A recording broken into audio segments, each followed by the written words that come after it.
أعوذ بالله من الشيطان الرجيم. بسم الله الرحمن الرحيم. عم يتساءلون عن النبأ العظيم الذي هم فيه مختلفون. كلا سيعلمون ثم كلا سيعلمون ألم نجعل الأرض مهادا والجبال أوتادا وخلقناكم أزواجا وجعلنا نومكم سباتا وجعلنا الليل لباسا وجعلنا النهار معاشا وبنينا فوقكم سبعا شدادا وجعلنا سراجا وهاجا وأنزلنا من المعصرات ماء سجاجا لنخرج به حبا ونباتا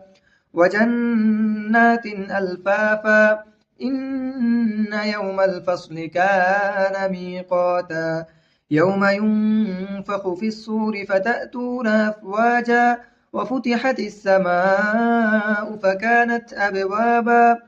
وسيرت الجبال فكانت سرابا إن جهنم كانت مرصادا للطاغين مآبا لابسين فيها أحقابا لا يذوقون فيها بردا ولا شرابا إلا حميما وغساقا جزاء وفاقا إنهم كانوا لا يرجون حسابا وكذبوا بآياتنا كذابا وكل شيء أحصيناه كتابا فذوقوا فلن نزيدكم إلا عذابا إن للمتقين مفازا حدائق وأعنابا وكواعب أترابا وكأسا دهاقا لا يسمعون فيها لغوا ولا كذابا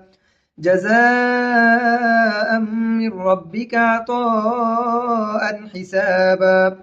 رب السماوات والأرض وما بينهما الرحمن لا يملكون منه خطابا